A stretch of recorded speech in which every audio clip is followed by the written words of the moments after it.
on the air, so I won't repeat all the funny things in the movie. Is anybody downstairs that I need to go and call? Oh, could be. No, everyone was leaving Oh, okay. downstairs. Okay. I hear voices. Hello. All right, here we are. Like I said, we've got 50 minutes to get to enlightenment. Let's get going on this. I'm sure it will only take 15, and then for the rest, we can just hang out. Mm.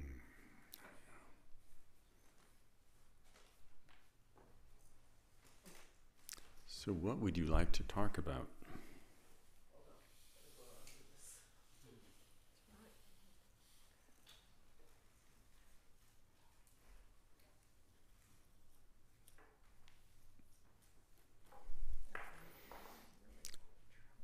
Matthew, sir. This one's a little more off the cuff than usual, so. All right. I have a question about equanimity and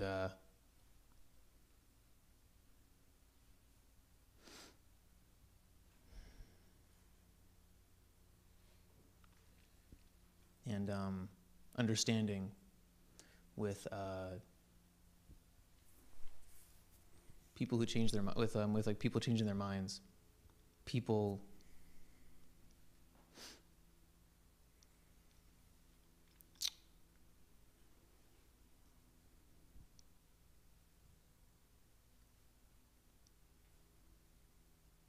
when people choose one thing one day and then something else the next, sort of dealing with impermanence in relationships and impermanence in friendships and impermanence in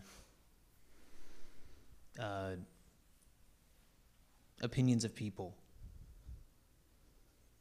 both my opinions and other yours and people's theirs. Mm-hmm.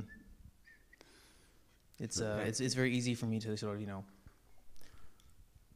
tell myself in a me holding some kind of counsel with myself, thinking these narrative thoughts in my head about how I've done the same thing many times and there's no logical basis to hold these people to a higher standard than I hold myself, and yet I still feel very upset when someone expresses an opinion of me that points out something that either I don't know or often I already know about myself that I don't want to think about, don't want to be reminded of in that circumstance. It's very easy for me to think about this stuff rationally, but then the emotions all set in, and all of my rational stuff doesn't really help. Yeah, it's like that, isn't it? Mm-hmm. Yeah. Otherwise, it would be like we practiced a little bit to remember that 2 + 2 = 4, and then it stayed that way ever since. But this is the. You hit the nail right on the head. This is what happens. We can tell ourselves about it. And you probably notice there's just a little bit of space that you can create. You can step outside of the strong thing for a little bit with the intellectual narrative. Mm-hmm. And now instead of acting on the urge to am I on? Yeah. Acting on the urge to defend myself or some kind of retaliation,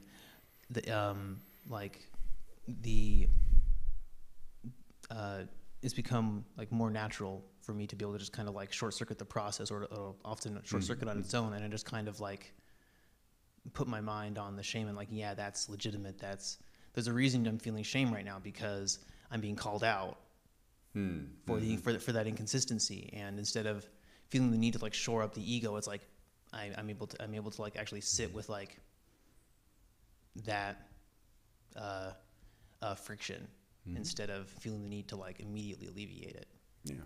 So the cultivation of the kind of the analysis of the situation does provide some basis for creating a kind of a plan. So you Mhm. kind of have a plan, and sometimes you probably remember it, and sometimes you don't remember it, and sometimes when we remember it, then it kind of sticks, and then we go right back to the thing that we used to do. Yeah, usually like later that day it'll come up again. Yeah, yeah, it'll come around.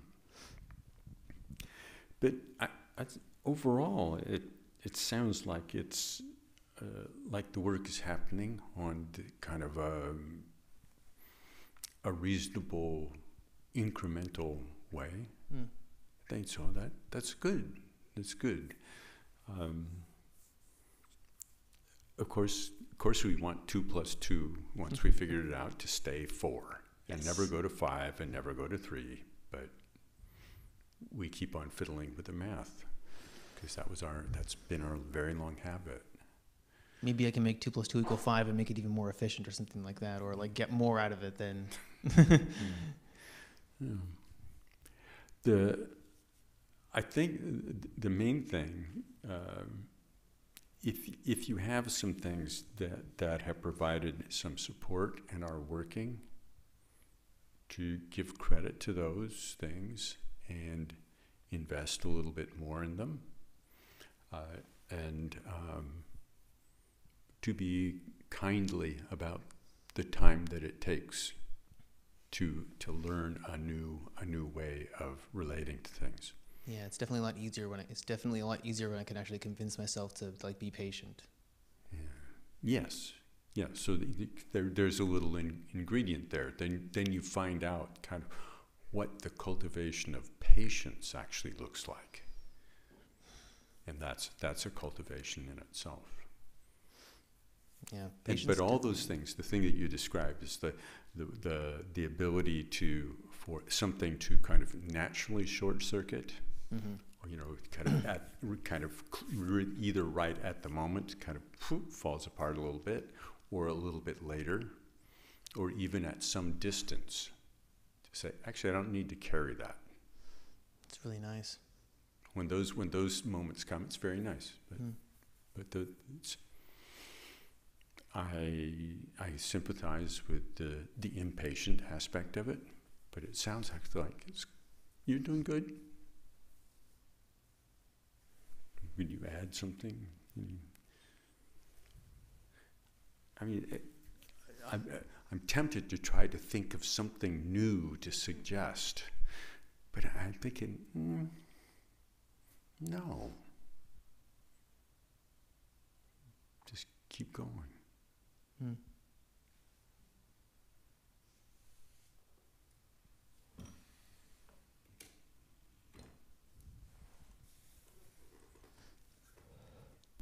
I think just reiterating, for me, one thing you're saying is awareness and resting with what's happening. That those are things that you do that sometimes that help, and I think those are just a couple of good principles,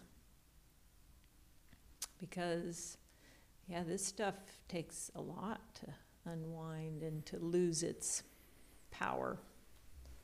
Our emotional things that get triggered are, I don't know, maybe the most powerful things that hold sway over us. That we have a hard time to let those, Yeah, I think unwind. Yeah, I think sort of you're kind of pointing to that patience again, and I think that's really kind of at the core of like what feels unresolved on my end, because it feels like I'm learning the same lesson over and over again, like on like a yearly basis and on a monthly basis at the same time, and it's really like there's progression, there's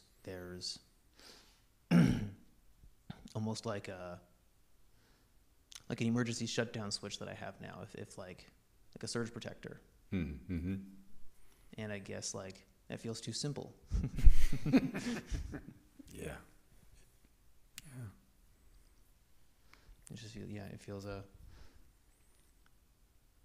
feels like there should be more to it than learning the same lesson over and over again. As we gradually engage in new dimensions of practice, those start to just naturally kind of enrich the situation. But it's not like, oh, we'll just throw that one, go for the shiny new toy. It doesn't. That's a unhelpful expectation. Mm-hmm. But the core of what you're doing will be enriched over time by different new dimensions to practice as they open up. And those tend to open up on a little bit on a natural way, without. But that's probably good enough. Anybody else, or should I just keep going here? Because I wouldn't mind you hearing. I wouldn't mind you actually like the natural. I'm really curious about sort of like I was actually talking about this during our break. Kind of, I've been always very curious about descriptions of the goal of all this being a natural state. Mm-hmm. Ordinary mind. Yeah. Natural. Yeah. Because it seems like if the state is in fact a natural state, there should be a little more obvious evidence of the continuation of such a state. Like, if it's natural, then why doesn't ordinary mind, enlightened mind, why don't these qualities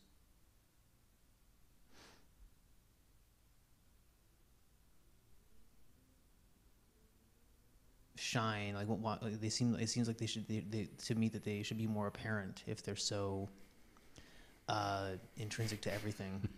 You know. Well, it's like, shouldn't the world be a little bit happier and a little bit like not so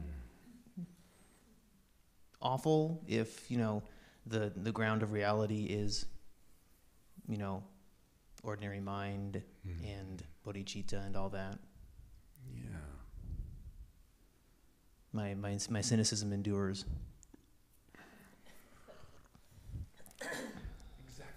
Exactly. I think that's the best answer I could, better than any answer I could have come I'm really good up at answering with. my own. I'm really good at answering my own questions. Yeah. Yeah. That's just about it. A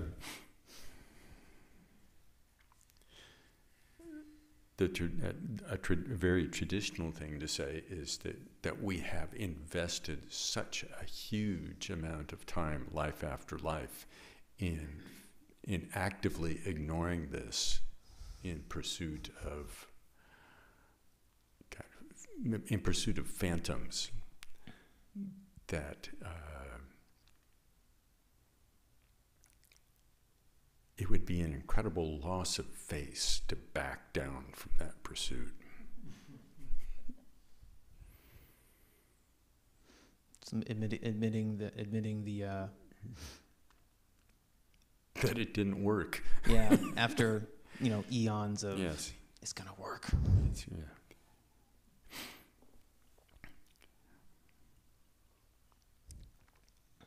No, it's an interesting conundrum. But I think there's a way in which a little piece of it is it's kind of like we turn it into a cosmological question. Mm-hmm.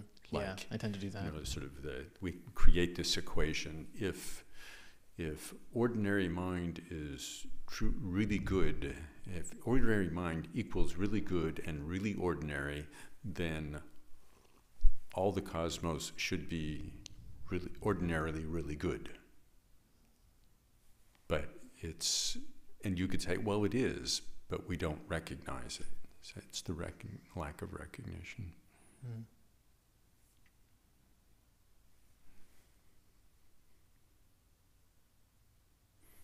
I think the best answer, though, was when you said my cynicism endures, and you said, what, exactly?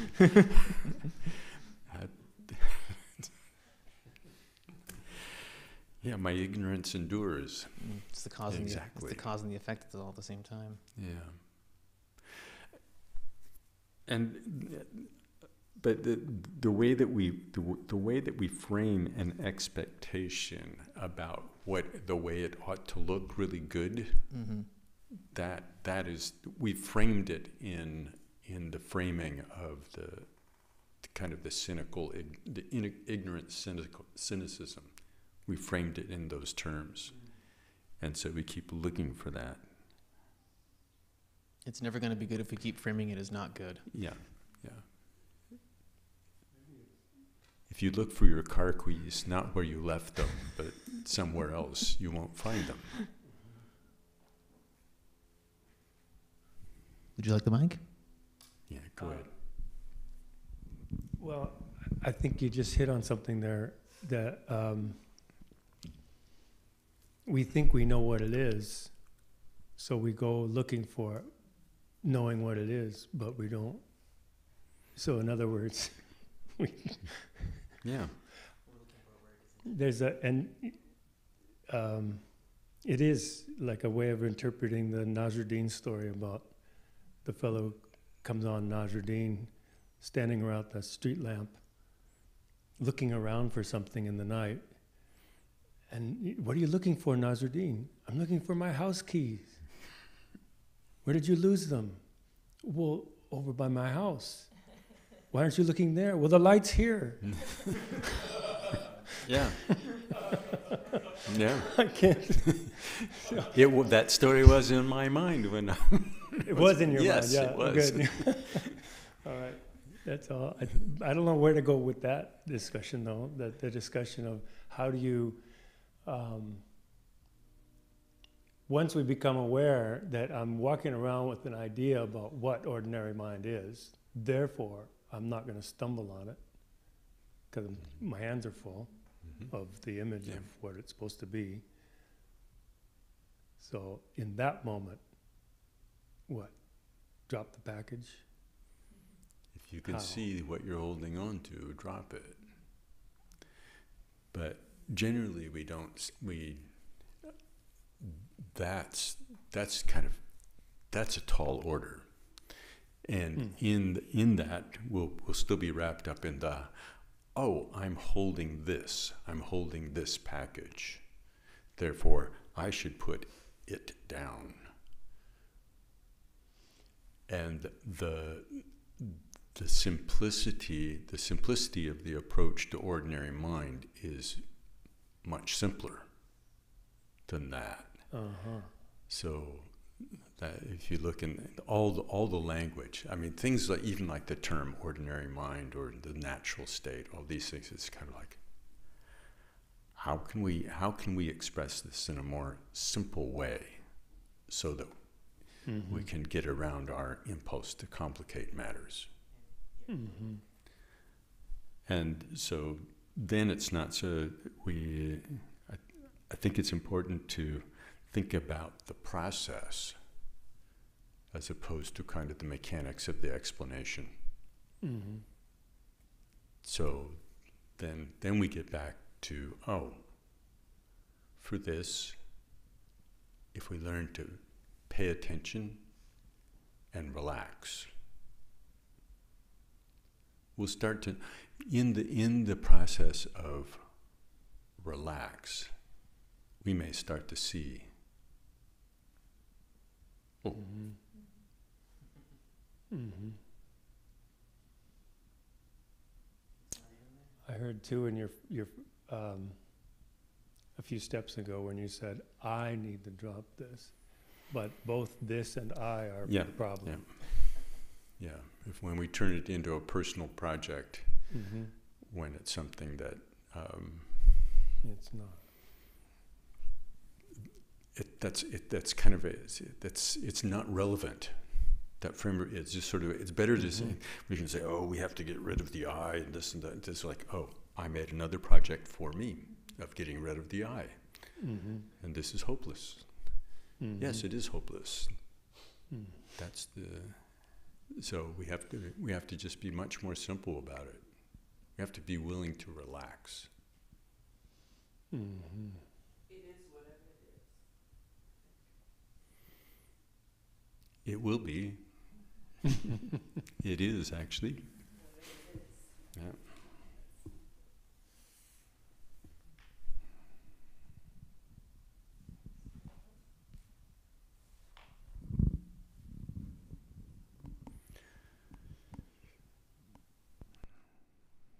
That's one of the principles that I found helpful over the years in meditation, is just the principle of simplicity. If I'm approaching something and I seem to be tied up in knots a little bit, could it be like, it's like, what's the simpler of, if I say, is it this way or is it this way? Kind of, which one's kind of the simpler? Which one has fewer moving parts? Which one requires less complicated thought to hold it together? And always kind of lean towards the simpler side.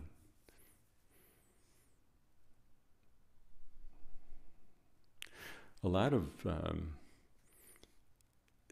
that works really well in both calm abiding, but also in insight. But in insight, you could say the whole huge piece of the process of insight meditation is the process of pointing out that you hold on. You're holding on to a stick. If you don't know you're holding on to a stick, you have to be kind of sort of tricked into looking at your hand. So the insight practice doesn't say, let go of the stick. The insight practice is, take a look at your hand.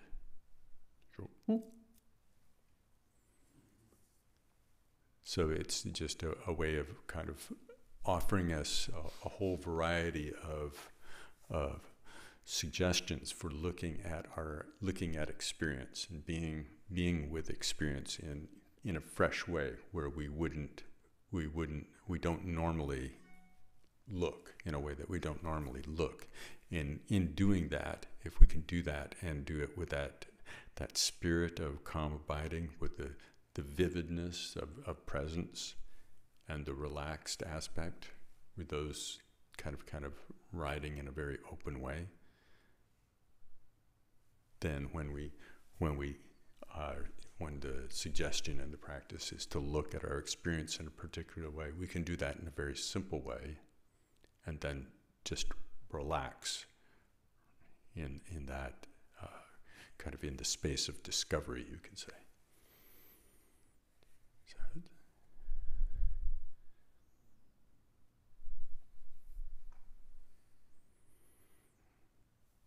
And sometimes it's simple, even if we say, oh, bring your attention to this. Kind of like, we have things that we see, so allow your attention to rest on that.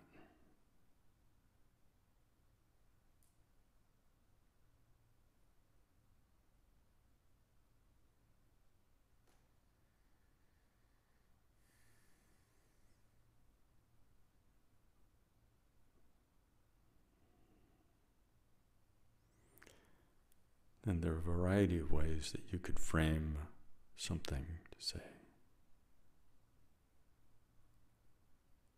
Who's looking?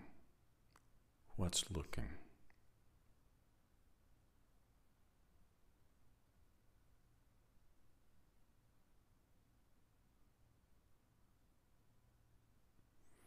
But you take the same spirit of just resting your attention. It's very, very simple. You're just, there it is. There's nothing to do with resting your attention that way. And then it's just like turning the attention back. We'd say, oh, well, I am looking at this.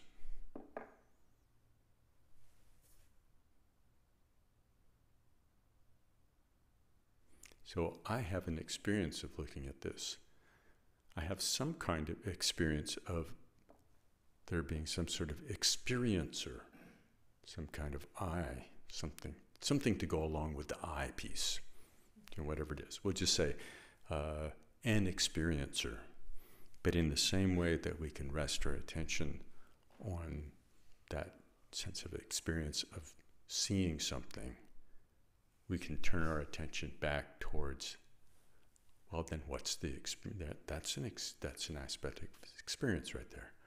What's the aspect of experience of having an experiencer? So maybe we should do that for a minute or two.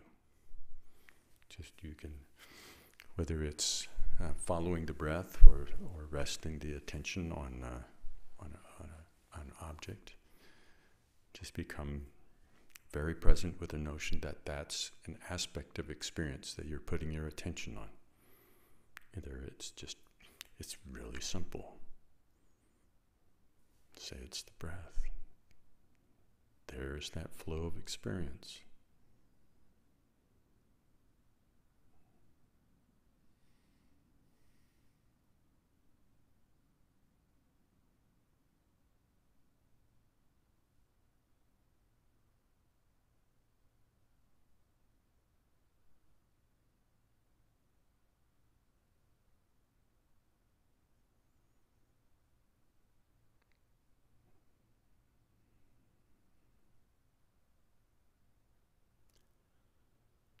Then allow the awareness to turn back on itself to check what's the experience of having an experiencer.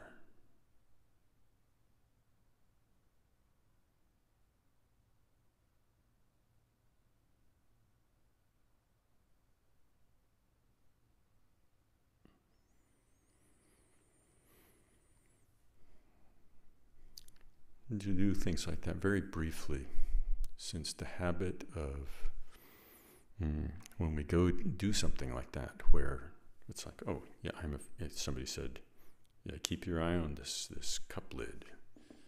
It might try to escape your table, so you better keep an eye on it. See, Roger, I got that. Oh, I'm going to keep an eye on this. We would have, even though it's an absurd premise that it's actually going to leap off someplace, we could actually watch it just like that. But we don't have the same habit of turning our attention back on itself. And when we ask a question about it, we're likely to want to come up with an answer. Then we think, already we're off the rails. I have an answer. Or, I am confused by not having an answer. Either case, it's like, well, no, it was just in the first move. Just in the first move to turn the attention in that way and to just relax a little bit. And like this, just having an appreciation for this aspect of practice, to be able to kind of bring it just kind of a little like a little dash of spice throughout our daily practice, throughout our daily life. Just so we become more accustomed to kind of, you could say it's almost like having a more playful relationship with experience, all dimensions of experience that arise. It's more kind of instead of, oh, I'm going to do this, that's just like I did it yesterday, now I'm going to do that again, oh, I'm going to do that again, it's kind of this, whether we totally love our job or grumble about it, but this kind of, oh, there I am, I'm doing this again, I'm doing this. But to be able to have a little bit more of a flavor of a kind of a playful creativity about relating to our experience, this opens things up. It's a good way to be simple.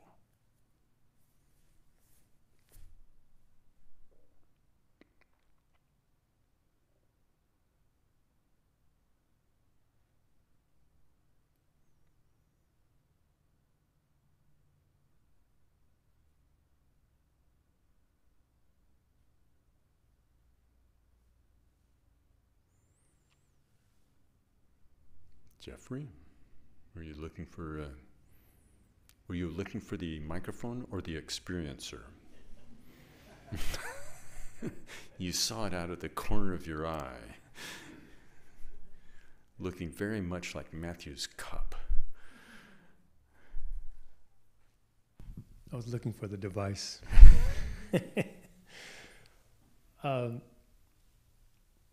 It's very helpful and very interesting.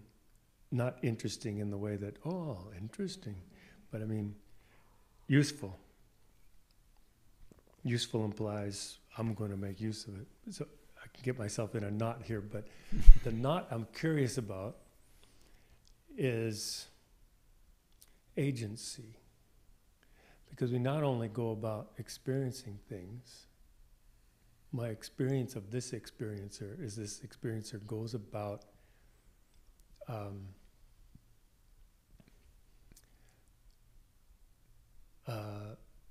very involved in looking and designing and recreating out of whatever to make better. So I'm continually manipulating the world. Mm-hmm. And I think that's what we all do. I mean, even if it's just dinner or the bed, making the bed, it's just always involved in doing things. And that's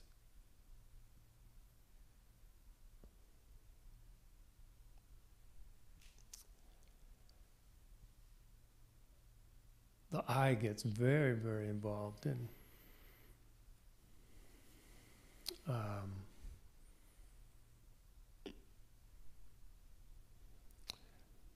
desire and rejection in the midst of. Mm-hmm. Otherwise, how would you know what to do to manipulate something? Yeah, I'm happy with this. I'm going to make it better. Yeah. Or I just love that. I want to make one of those, or something like that. Yeah. So maintaining through this process, perhaps even creating something with this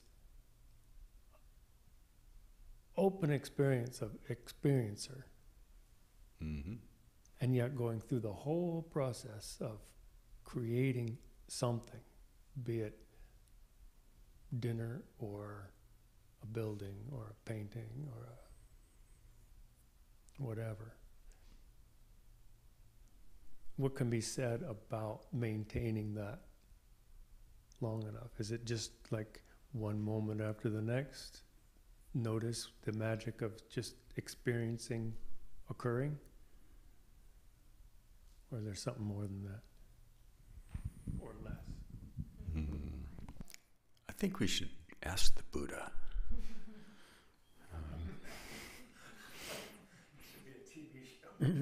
Ask the Buddha.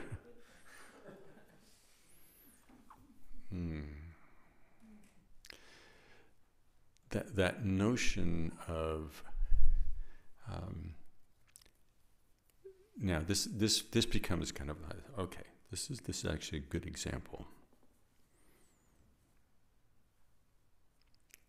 So there are various ways that we could frame this side of insight practice of turning back at the awareness, kind of the awareness kind of turning back and sort of facing itself, for want of a better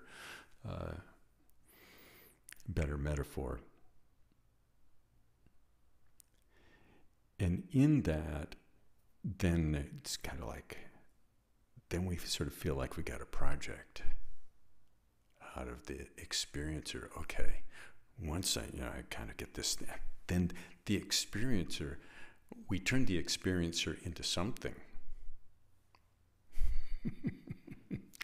As opposed to, it was merely thrown, it was merely added to the sentence in order to, in a certain way you could say, to trick ourselves to look in a way that we hadn't looked before.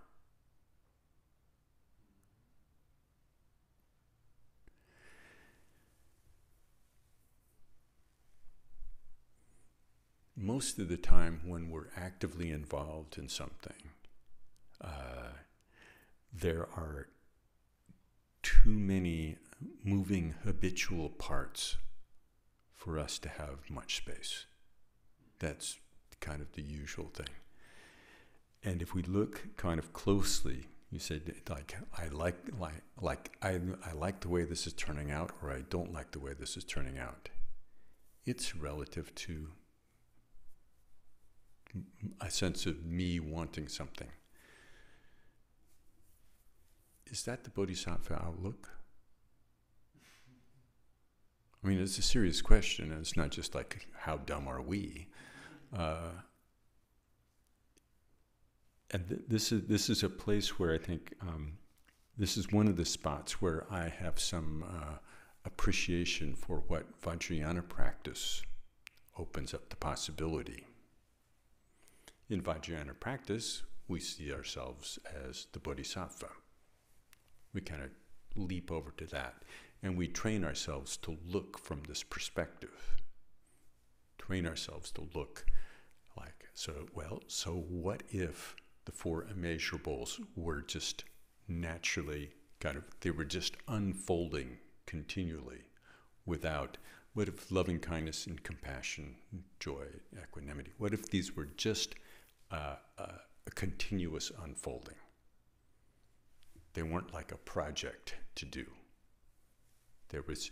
This would be kind of it's a very profound shift away from, well, I like that or I don't like that.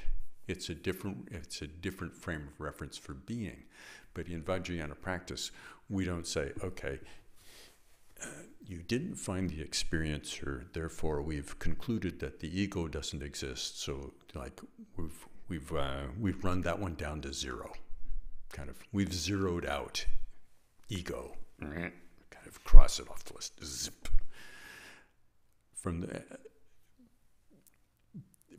In a Mahayana context, that's like only that's just like a piece of the puzzle, a piece of the play of things, and it's not really getting to the point if it's not also, oh, that's intimately in union with this profound compassion. They really need to be in union. So this notion that we would just kind of zero out ego, rip that weed out of the garden, and then we'll only have prize-winning tomatoes. No more ego weed. But we're focusing on the weed is gone, the weed is gone, the weed is gone. From Vajrayana practice perspective, it's more to use you. Well, we'll just have to use I anyway. I am the Bodhisattva. I am Chenrezig. I am Chenrezig. And so Chenrezig cuts wood, chops wood, carries water, drives, gets on the bus, gets off the bus, but it's all coming from a different place. It's all coming from the place where all these little trick questions have allowed the Bodhisattva to arrive at a spot where, oh, there's nothing to defend here. There's no, where that kind of the dart of criticism is thrown, there is no target. Where the product is offered, it's offered for the benefit of beings. It's offered for what, and that sounds very general. That's way too, it's offered, the thing that I made and gave to you arises in a dynamic where it's of benefit, whatever it is. Just like I said at the beginning, the intention of the Bodhisattvas, that to be able to kind of create the spiritual wake that touches beings in exactly the way that it would unravel confusion as it's manifesting in that moment. So that's where I think it's actually, Vajrayana practice can be helpful. It's kind of like, okay, I'm going into the shop now, and I'm going to tidily cut up a bunch of things and make something. Chenrezig is going to make screen door screen. Just to use a current example, Chenrezig is going to paint a fence. Chenrezig is going to ride the bus, whatever it is. Then it becomes like a different thing in that practice then, because there is the creation and the completion side. There's the active kind of bringing the working with active appearances. Everything that arises can be engaged in that way.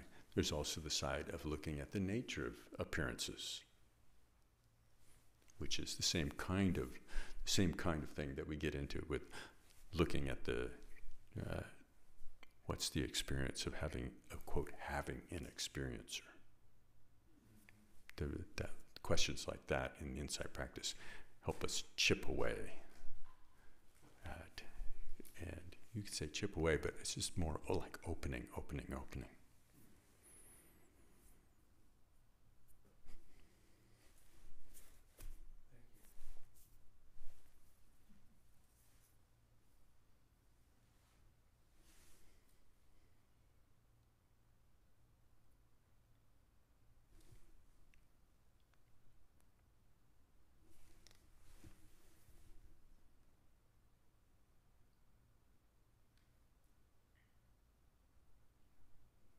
Well, do you have any reaction to this announcement from the two Karmapas? Oh, That's a big deal. yeah, it was totally cool. Can you repeat the question? Oh, a reaction to the announcement from the two Karmapas. This was, yeah. And for those who don't know, for now, how many years, how many decades now, what's that? Aren't they about 25? 25 years, there's been a very active schism amongst some of the most senior teachers in the Kagyu lineage about who's the real Karmapa. And even though one Karmapa that is there on that side, my right, recognized by the Dalai Lama and generally a wider agreement. There is another individual who's recognized by somebody else, and it's been a big deal. This is like, it's been a really big deal, and all kinds of kind of embedded conflicts going along with that over the years. Just a lot of people inventing ways to take sides, and a lot of people doing things that basically contrive circumstances where other people had to take sides.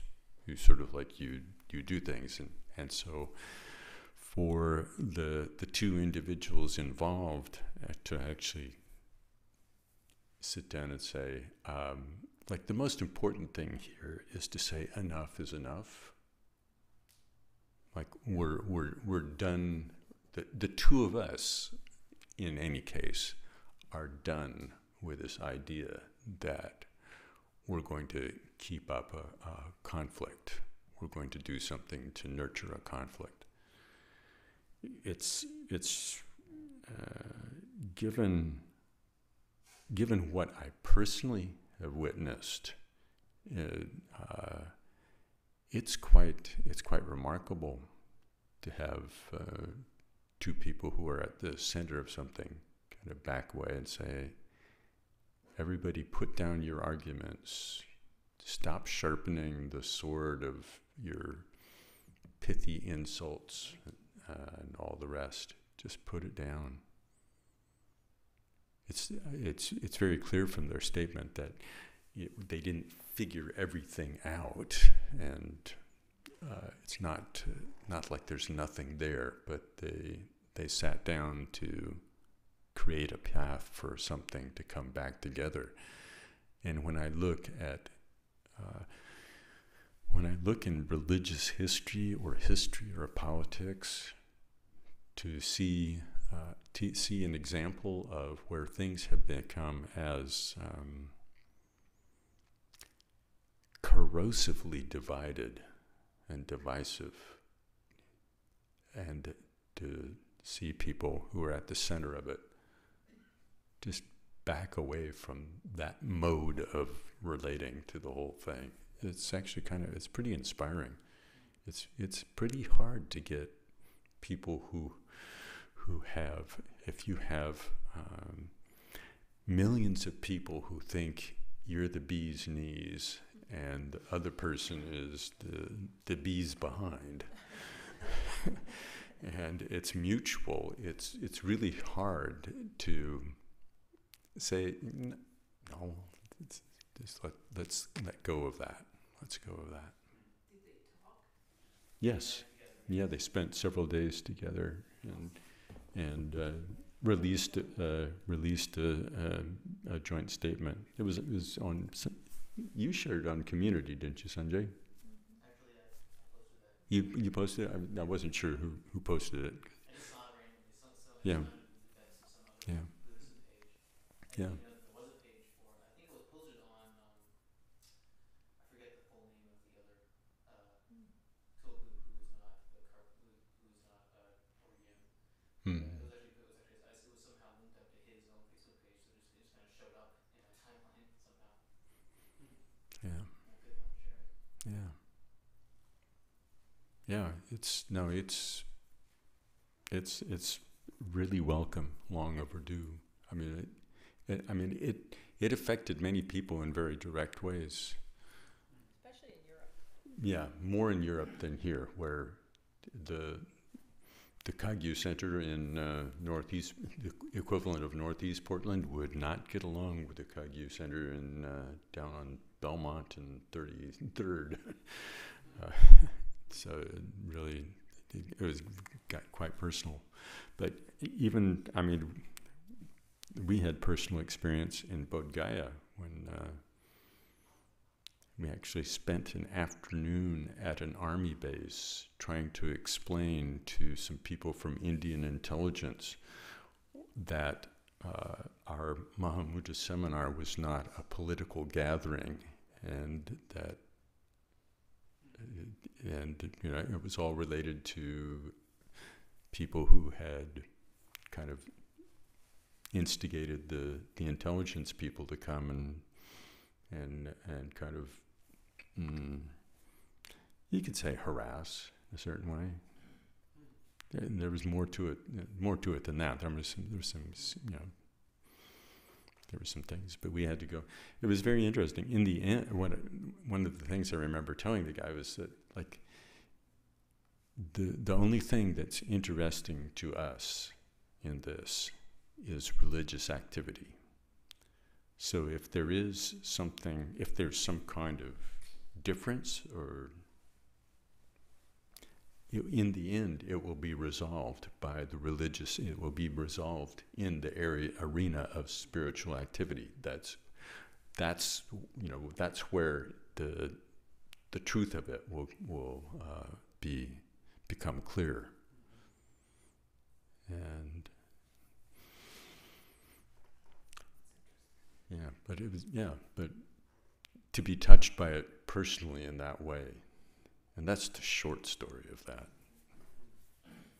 But I'm very glad to see those kinds of things, that we won't be facing the similar things in the future.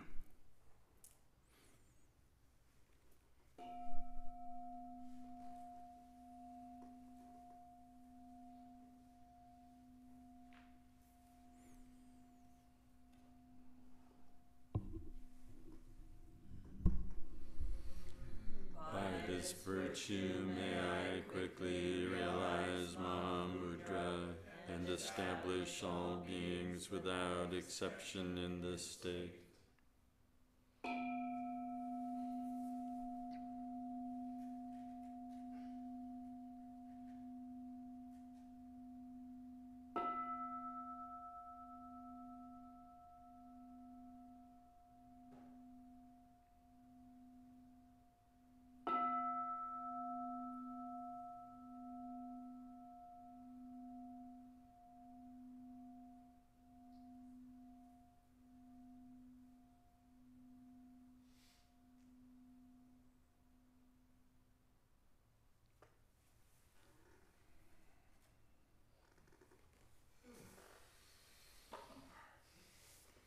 Thank you all.